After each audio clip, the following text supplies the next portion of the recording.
이 시간 아는 공동체에 주시는 말씀을 보겠습니다. 아는 공동체에 주시는 말씀은 마태복음 25장 1절로 13절까지 말씀입니다. 이 말씀을 다 같이 보도록 하겠습니다. 그때 천국은 마치 등을 들고 신랑을 맞으러 나간 10 처녀와 같다 하리니 그 중에 5은 미련하고 5은 슬기 있는 자라. 미련한 자들은 등을 가지되 기름을 가지지 아니하고 슬기 있는 자들은 그릇에 기름을 담아 등과 함께 가져갔더니 신랑이 더디옴으로 다 졸며 잘세. 밤중에 소리가 나되 보라 신랑이로다 맞으러 나오라 하매 이에 그 처녀들이 다 일어나 등을 준비할세. 미련한 자들이 슬기 있는 자들에게 이르되 우리 등불이 꺼져가니 너희 기름을 좀 나눠달라 하거늘 슬기 있는 자들이 대답하여 이르되 우리와 너희가 쓰기에 다 부족할까 하노니 차라리 파는 자들에게 가서 너희 쓸 것을 사라 하니 그들이 사러 간 사이에 신랑이 오므로 준비하였던 자들은 함께 혼인잔치에 들어가고 문은 닫힌지라. 그 후에 남은 처녀들이 와서 이르되 주여 주여 우리에게 열어주소서. 대답하여 이르되 진실로 너희에게 이르노니 내가 너희를 알지 못하노라 하였느니라. 그런즉 깨어있으라. 너희는 그날과 그때를 알지 못하느니라.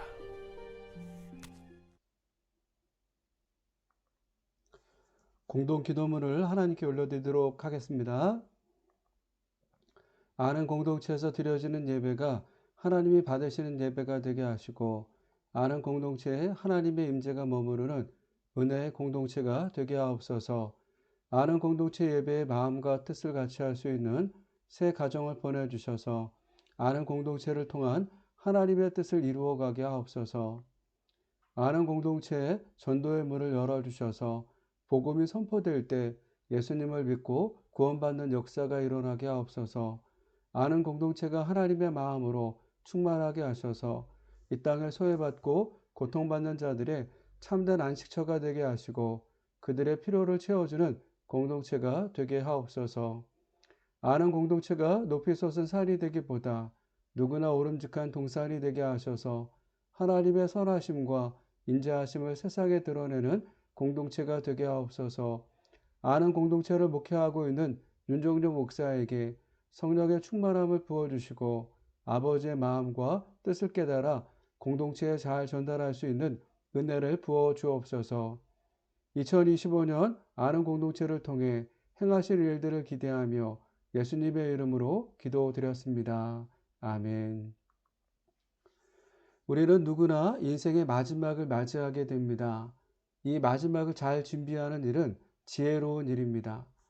언젠가 아이들과 식사한 후 저의 마지막 때를 이야기 나눈 적이 있었습니다.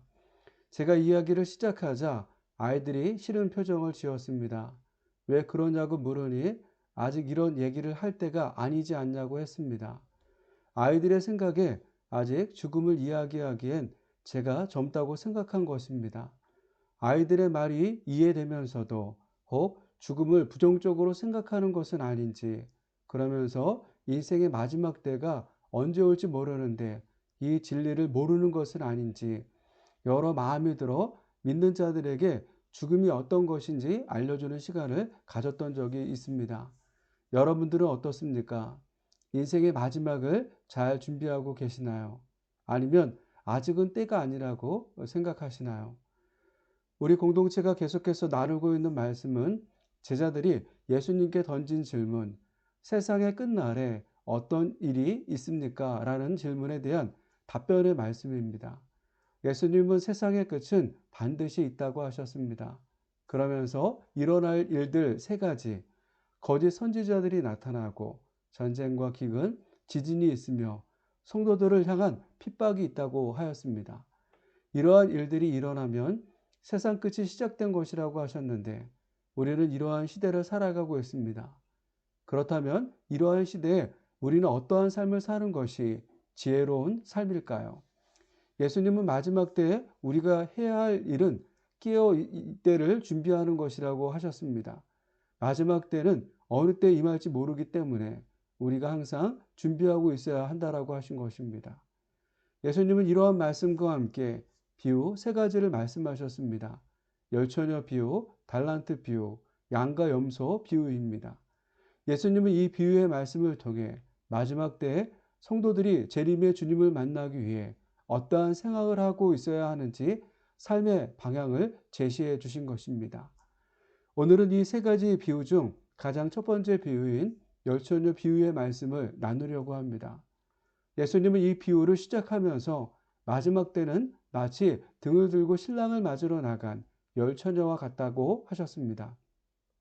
예수님은 당시 결혼의 풍습을 비유 삼아 마지막 때에 성도들이 어떠한 생활을 하며 지내야 하는지 말씀하신 것입니다. 그렇다면 예수님은 이 비유를 통해 우리들의 삶이 어떠해야 한다라고 하셨을까요?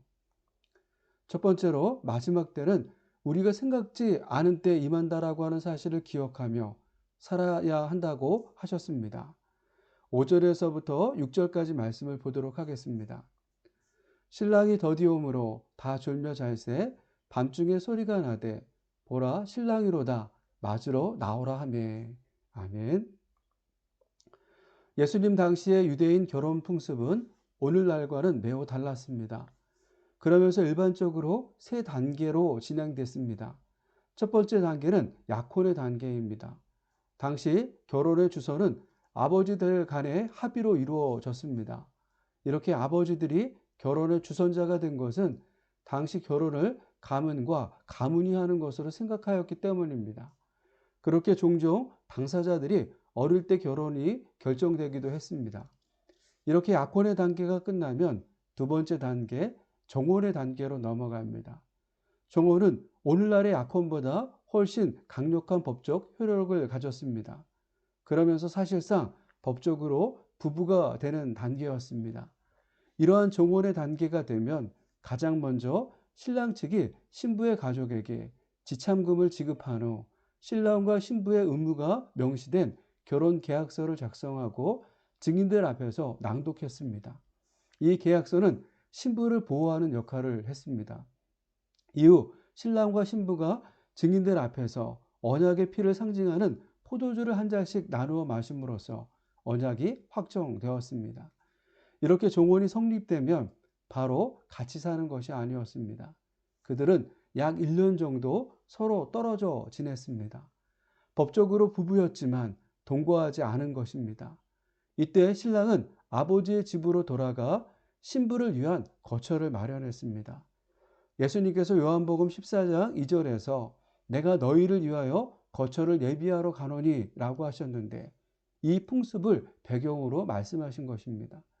예수님의 말씀처럼 거처를 예비하신 후 신랑이 신부와 결혼하기 위해 오듯 예수님은 우리에게 다시 오실 것입니다. 그러면서 신부는 이 기간 결혼 생활에 필요한 물품을 준비하고 신랑만을 기다리며 정절을 지켜야 했습니다. 예수님이 다시 오실 때 성도들의 모습도 이러해야 합니다. 신부가 신랑을 기다리듯 우리는 주님을 기다려야 합니다. 이런 두 번째 단계가 지나면 마지막으로 결혼식 및 혼인잔치가 있었습니다. 신랑은 아버지의 허락이 떨어져야만 신부를 데리러 갈 수 있었습니다. 마치 예수님께서 마지막 때를 말씀하시면서 그 날과 그 때를 아버지만 아신다라고 하셨는데 이것도 이러한 풍습을 배경으로 말씀하셨던 것입니다. 우리에게는 낯설지만 당시 유대인들에게는 흔한 상황이었기에 그들은 예수님께서 하셨던 말씀을 다 이해했던 것입니다. 이제 아버지의 허락이 떨어지면 신랑은 보통 밤에 친구들과 횃불이나 등불을 들고 신부의 집으로 행진했습니다. 신부는 들러리들과 함께 신랑을 맞이할 준비를 하고 있다가 신랑이 온다는 소리가 들리면 등불을 켜고 맞이하러 나갔습니다. 신부의 집에서 성대한 결혼식이 치러지면 이후 신랑 아버지의 집으로 가서 혼인잔치를 시작했습니다. 잔치는 보통 일주일 동안 성대하게 이루어졌습니다. 이 7일간의 잔치가 끝나야 결혼이 공식적으로 완성되는 것으로 여겼습니다. 이것이 예수님 당시 결혼 풍습이었습니다. 여기 비유에 나오는 열처녀는 신부의 들러리들이었습니다. 앞서서 말씀드렸던 것처럼 열처녀는 신랑을 맞이할 준비를 하고 있다가 신랑이 온다라고 하는 소리가 들리면 등불을 켜고 맞이하러 나가야 했습니다. 당시 신랑이 신부의 집에 가는 것은 특별한 시간이 정해져 있는 것은 아니지만 대체로 저녁이나 밤중에 갔습니다. 말씀을 보면 열처녀는 초저녁 시간에 신랑을 맞이하기 위해 기다렸던 것으로 보입니다. 왜냐하면 신랑을 기다리다가 밤중이 되었기 때문입니다. 당시 유대인의 하루는 해질녘에 시작되었습니다. 유대인의 대부분은 하루를 시작하는 해질녘에 결혼식을 했습니다. 하지만 비유 속에 나오는 결혼식은 밤중에 치러졌습니다. 여기서 말하고 있는 밤중이 일반적으로 자정 무렵이나 그 이후를 가리키기 때문입니다. 실제로 밤중을 언어의 뜻으로 보아도 밤의 중간에 또는 밤의 한가운데라는 의미로 일반적으로 자정을 뜻하는 단어입니다. 그런데 이 밤중은 자정을 의미하기도 하지만 본질적으로는 밤이 가장 깊고 어두운 시간, 즉 신랑이 오리라 예상치 못했던 가장 예기치 않은 때를 강조하는 표현이기도 합니다. 생각해 보십시오. 열처녀는 신랑이 오리라 생각하며 초저녁부터 신랑을 기다렸습니다.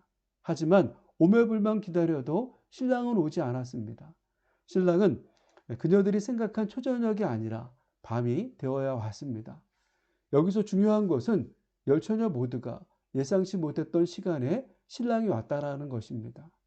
그러면서 열처녀만 신랑을 기다렸을까요? 결혼식의 주인공 신부도 애타게 신랑을 기다렸을 것입니다.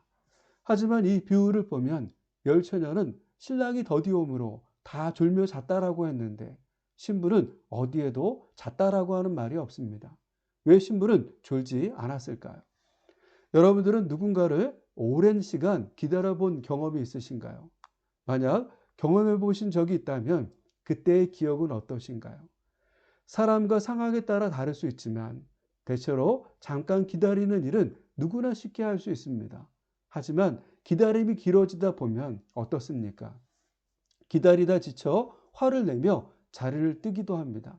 이처럼 생각보다 누군가를 기다리는 일은, 특별히 오랜 시간 기다리는 일은 누구에게는 쉬울 수 있지만 누구에게는 정말 어렵기만 합니다. 열처녀도 그려 했을 것입니다. 처음 신랑을 기다릴 때는 웃으며 기다렸을 것입니다. 하지만 밤이 깊어지면 깊어질수록 그녀들의 속은 타고 몸은 지쳐갔을 것입니다. 그러다 끝내 쓰러져 잠들었을 때 신랑이 온 것입니다. 그런데 신부는 어떠했을까요? 그녀도 마냥 기다림이 편하지는 않았겠지만 신부는 끝까지 잠들지 않은 것입니다. 그녀도 자신이 생각한 신랑이 올 시간과 실제 신랑이 온 시간은 달랐지만 그럼에도 신부는 끝까지 깨어 있었던 것입니다. 왜 그랬을까요? 신랑을 사랑하는 마음 때문이었습니다. 이 사랑의 마음이 그녀를 잠들지 않게 한 것입니다. 사랑하는 여러분, 마지막 때도 이와 같다고 생각합니다. 예수님은 우리가 생각지 않은 때 임한다라고 하셨습니다. 그래서 예수님은 당신이 오시는 것을 마치 도둑이 오는 것 같다라고 하셨습니다. 이러한 진리를 알았던 사도 바울도 데살로니가전서 5장 2절의 말씀에서 주의 날이 밤에 도둑같이 이룰 줄을 너희 자신이 자세히 알기 때문이다 라고 했습니다. 만약 도둑이 언제 올지 안다면 우리는 도둑이 오는 것을 막을 수 있습니다. 하지만 도둑이 오는 것을 모르기에 우리는 깨어 있어야 합니다.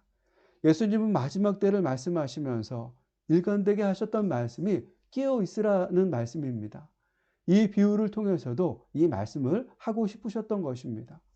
여기서 깨어 있으라는 말은 잠을 자지 않고 눈을 뜨고 있으라는 말이 아닙니다.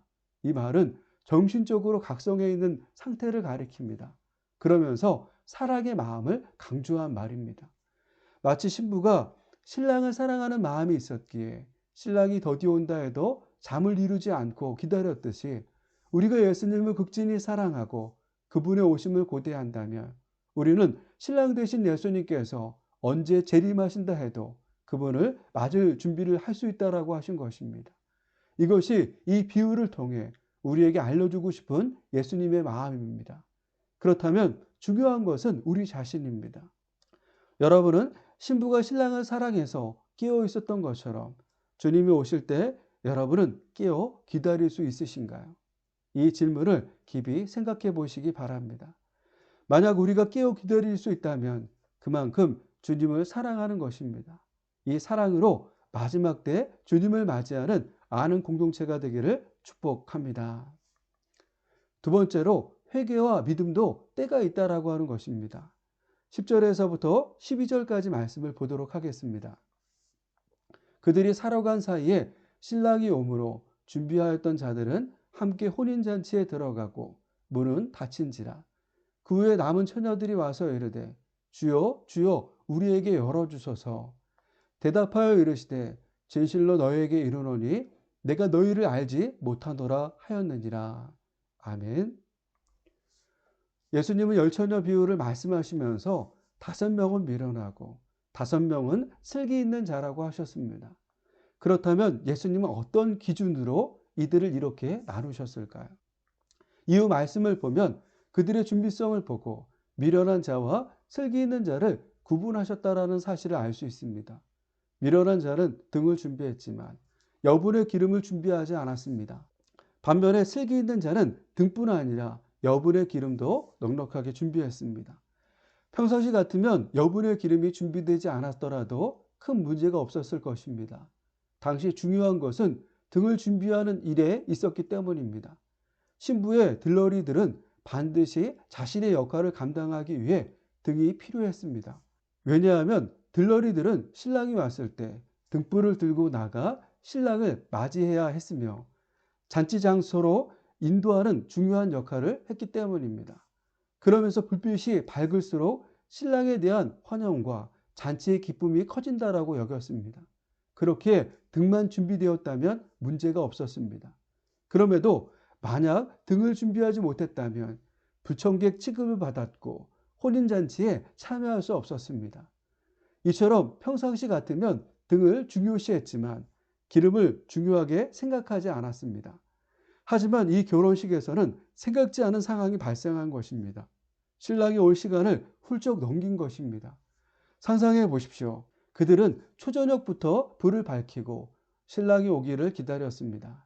조금 후면 온다라고 하는 생각에 기쁨으로 불을 밝히며 기다린 것입니다. 그러나 신랑은 그들의 생각과 달리 밤이 되어야 왔습니다. 이미 밝히고 있던 등은 처음과 달리 약해져 가고 있었을 것입니다. 평상시 같으면 여분의 기름이 필요하지 않지만 이번엔 평상시와 달랐습니다. 꺼져가는 등불을 살려보려고 해도 살릴 수 없었던 것입니다. 그런데 그 순간 슬기 있는 자들은 미리 준비한 여분의 기름을 부었습니다. 그들의 등은 여전히 밝은 빛을 낼 수 있었습니다. 사랑하는 여러분, 우리도 종종 이러한 일을 경험하지 않습니까? 여러분은 어떤 일을 할 때 생각지 않은 상황을 경험한 적이 없으신가요? 저는 목회하면서 크고 작은 행사를 기획하는 일을 했는데 생각보다 어렵다고 생각하였습니다. 특별히 변수가 발생할 수 있는 일을 기획할 때면 순발력이 떨어져서인지 당황했던 적이 많았던 것 같습니다. 그래서인지 저는 어떤 일을 기획할 때 꼼꼼하게 살피려고 노력합니다. 하지만 제 노력과 달리 뒤돌아보면 놓치는 것들이 많았던 것 같습니다. 여러분들은 어떠신가요? 저는 이처럼 여러 실수를 경험했지만 그럼에도 어떤 일을 준비할 때 생각지 않은 일이 발생할 수 있다고 생각하며 준비하는 일은 너무나도 중요하다고 생각합니다. 특별히 그것이 우리의 인생을 결정할 수 있는 것이라면 더욱 잘 준비해야 한다고 생각합니다. 슬기 있는 자들이 그러했습니다. 평상시 같으면 필요 없을 기름이었지만 이번만은 꼭 필요했습니다. 우리도 이러할 수 있습니다. 평상시 같으면 필요 없을 준비이지만 생각지 않을 때 꼭 필요한 준비였다라고 하는 것을 알 때가 있습니다. 현대사회에서 우리 삶에 없어서는 안 될 중요한 장치 중 하나는 비상발전기입니다. 큰 병원이나 데이터 센터, 공항과 같은 핵심 시설에는 반드시 비상발전기가 설치되어 있습니다. 평소에는 한 번도 사용하지 않습니다. 발전기 옆을 지나다니면서도 사람들은 저게 왜 저기에 있지? 라고 생각할 수 있습니다. 미련한 처녀들이 여분의 기름을 준비하지 않은 것처럼 일부 시설 관리자들은 설마 종전이 되겠어? 하고 발전기 유지 보수에 소홀할 수도 있습니다. 그러다 어느 날 갑자기 대형 사고나 자연재해로 인해 도시 전체에 전기가 끊기는 대정전 사태가 발생했다라고 생각해 보십시오. 이때 비상발전기는 그 존재 이유를 증명할 것입니다. 평소 연료를 넉넉하게 채워두고 정기적으로 시동을 걸어 완벽하게 준비했던 발전기는 즉시 가동되어 병원의 생명유지 장치를 살리고 데이터 센터의 정보를 보호할 것입니다. 하지만 발전기만 설치해두고 연료를 채워 넣지 않았거나 정비에 소홀했던 시설은 전기가 끊기는 순간 모든 기능을 멈추게 될 것입니다. 대정전 발생 후에야 급하게 기름을 구하려 해도 이미 온 도시가 비상사태라 기름을 구하는 것은 불가능합니다. 이처럼 결정적인 순간에 준비되지 못한 그 대가는 치명적입니다. 이러한 생각과 함께 미련한 자들을 생각해 보십시오. 아무런 준비 없이 신랑을 기다렸던 그들에게 어떤 일이 생겼습니까? 등에 불이 희미해져 갈 때 슬기 있는 자에게 아쉬운 소리를 해야 했습니다. 아쉬운 소리이지만 그래도 용기를 내서 기름을 빌려달라고 했지만 그들은 빌릴 수 없었습니다. 슬기 있는 자의 말처럼 그들이 준비한 기름은 둘이 쓰기에 부족했기 때문입니다. 이제 기름을 사러 가야 했습니다. 그들이 기름을 사러 갔을 때 어떤 일이 벌어졌습니까? 그들이 기다리던 신랑이 온 것입니다. 신랑은 5 슬기 있는 자와 함께 혼인잔치에 들어갔고 잔치집의 문은 닫혔습니다. 당시 유대 혼인 풍습에서 신랑이 들어감으로써 잔치집 문이 닫혀버린 후에는 누구도 그 집에 들어갈 수 없었다라고 합니다. 예수님은 당시의 풍습을 생각하며 이 비유를 말씀하신 것입니다. 이후 미련한 자들은 어떻게 됐습니까? 문을 열어달라고 애원했지만 신랑에게 들어온 답변은 내가 너를 알지 못한다라는 말뿐이었습니다. 만약 여러분이 이러한 답변을 듣는다면 어떤 마음이겠습니까?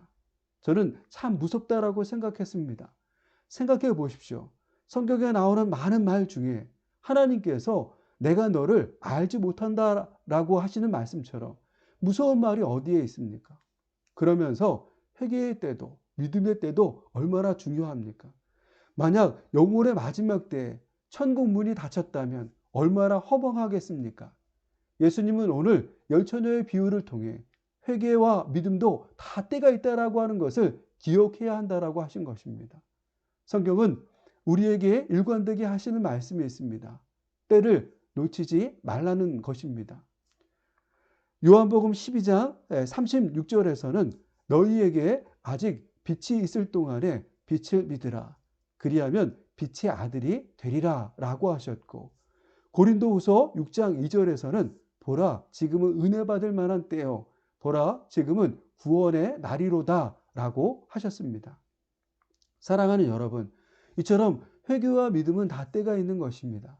오늘 여러분들에게는 혼인잔치에 참여할 수 있는 준비된 믿음이 있으십니까? 만약 이 믿음이 없다면 지금이 이 믿음을 가지실 때입니다. 그러면서 생각하십시오. 슬기로움과 미련함의 차이는 딱 한 가지, 준비성에 있었습니다. 이 비유에 나오는 슬기롭다라고 하는 말은 헬라어로 프로니모스로 생각이 깊고 준비성이 있음을 뜻하는 말입니다. 그러면서 미련하다라고 하는 말은 헬라어로 모로스로 태만하고 별 생각 없이 생활하는 상태를 뜻하는 말입니다. 이러한 단어의 뜻처럼 과연 두 사람은 자기가 할 일을 깊이 생각하며 준비하는 행동에서 차이가 났습니다.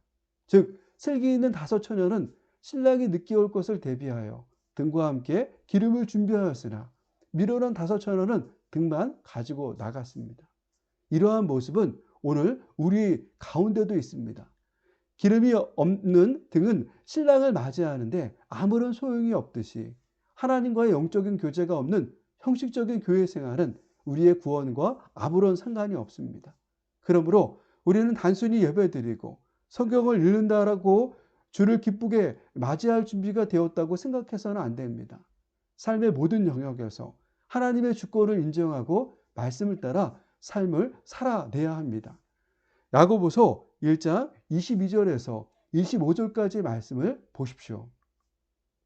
너희는 말씀을 행하는 자가 되고 듣기만 하여 자신을 속이는 자가 되지 말라.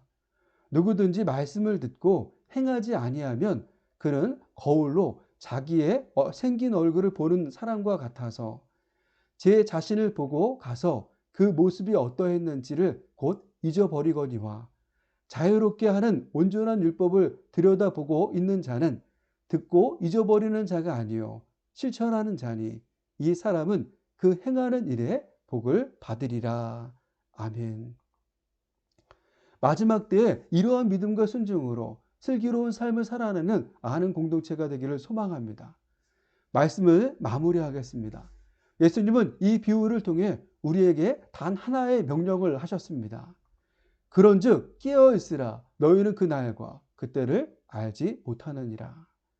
사랑하는 성도 여러분, 우리는 신랑 되신 예수님을 기다리는 신부의 들러리와 같습니다. 우리의 등불, 겉모습도 중요하지만 그 등불을 오랫동안 밝힐 수 있는 충분한 기름, 성령 충만과 행함이 있는 믿음이 중요합니다. 이것을 가지고 있는지 없는지가 우리의 영원한 운명을 결정하기 때문입니다. 나중에 혹은 내일로 미루지 마십시오. 오늘 지금 이 순간 우리의 영적인 준비를 점검하십시오. 이러한 믿음으로 주님이 오시는 그날 당당하게 주님을 맞이하며 영원한 혼인잔치에 참여하는 슬기로운 아는 공동체가 되기를 축복합니다.